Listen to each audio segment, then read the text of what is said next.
Welcome sa aking channel. I'm Jelly-Ann from Jelly-Ann Tutorial. Kung bago ka pa lang sa aking channel, pahingi naman dyan isang subscribe. Hit mo na rin ang bell button para updated ka sa mga susunod ko pang i-upload. Ang topic natin ngayon ay about kay Meto application. Ayan. So dito, legit pa ba siya?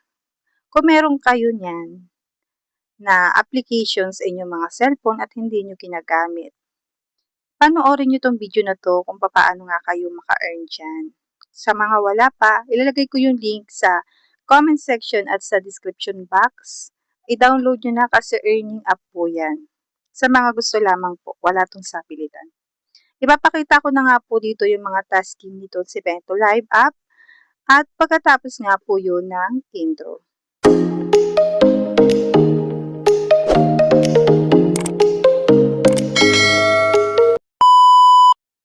So, eto na nga, open na nga natin si Meto Live. Eto siya, ganito yung logo niya. So, ito ay ganito ang itsura niya pag naka-open. Ayan. So, dito ang iipunin ay gems. Di ba yung iba?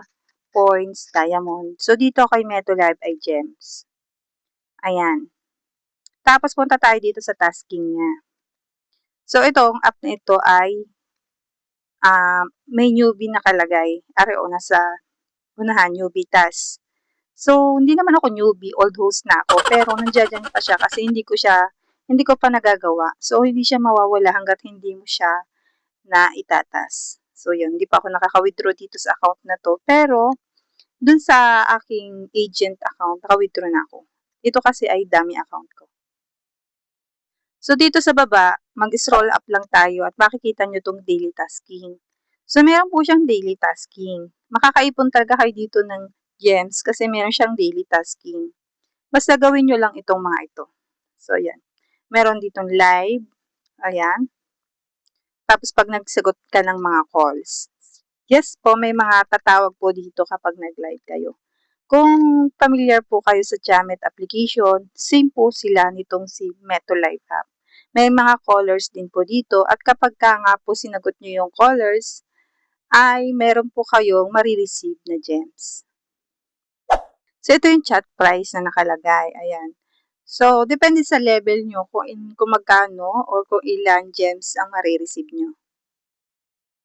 For example, gusto nyo naman ng mag-exchange ng coins. Punta tayo dito sa may gems. Tap lang natin yung may gems na yan. Tapos, makikita nyo dito yung exchange to coins.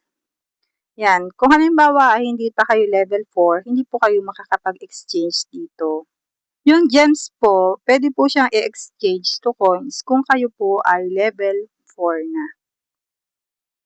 At dito din po kapag tinap nyo nga po yung may gems nyo, ay dito rin po yung way kung paano nga po mag-withdraw dito sa MetoLive. Ayan po, kung makikita nyo, nandiyan siya. And then, ito nga, ipapakita ko nga sa inyo yung mga earning ko nito lang, November 19. So, yan. Nagla-live po ako dito sa application na ito.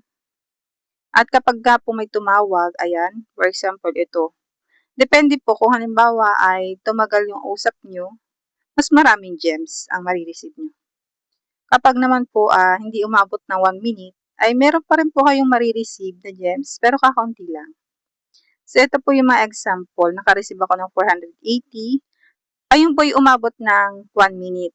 Tapos, ito pong 384. Ay, hindi po siya umabot ng 1 minute. Yun po. Tsaka sa mga 296, kung nakikita nyo yung gems na yan, ay hindi po siya umabot ng 1 minute. Kasi, ine-end call na agad. So, mas magandang umabot ng 1 minute para medyo malaki naman yung makuha natin gems. At kapag marami nga tayong callers dito, mas madali tayong sasahod. So, paano nga ba kung halimbawa wala kang callers?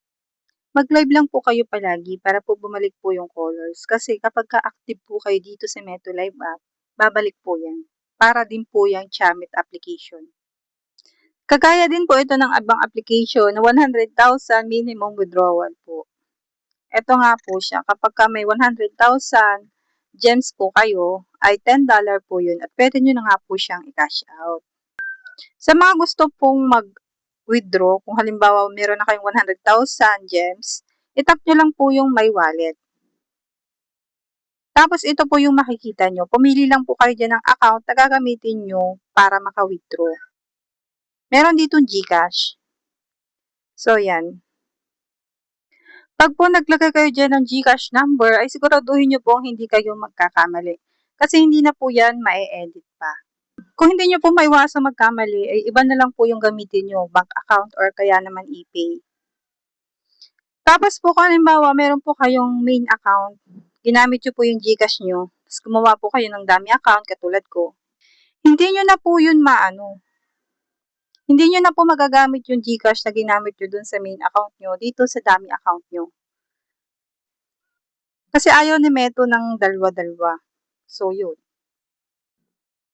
Halimbawa naman meron kayong main account, tapos naglagay na kayo doon ng GCash, tapos gumawa kayo ng dami account katulad ko, tapos maglalagay uli kayo ng GCash, ibang GCash na po yung ilalagay nyo, hindi po kagaya doon sa main account nyo. Magkaiba dapat. Kasi hindi po yan mababind pag parehas. Pwede rin kayo dito mag-open ng panel sa MetroLive app. Pwede kayo dito magpa-oras sa sarili nyong panel.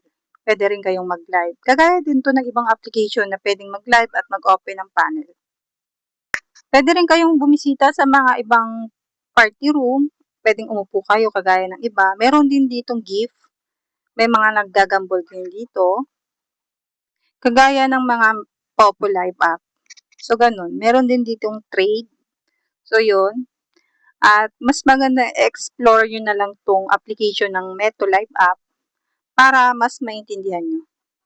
Legit naman siya kasi nakasahod na ako dito. Sa mga gusto nga, ilalagay ko yung link sa comment section at sa description box, i-download nyo na. So, yun lang po. Sana naintindihan nyo po yung aking mga ipinaliwanag dito. Panoorin nyo nga po yung aking video na yan at para nga mas maintindihan nyo po yung mga sinabi ko dito sa video ko na ito. So, yun lang po ang aking tutorial for today. Thank you for watching. Bye! So, dito pala sa aking YouTube channel, Jelly Ann Tutorial, ay welcome po kayo bumisita sa aking YouTube channel. Nag-upload po ako dito ng mga tutorial about earning app, about editing, at mga product reviews. Kung gusto mo ng ganun topic, ay pwede ka pong bumisita sa aking YouTube channel.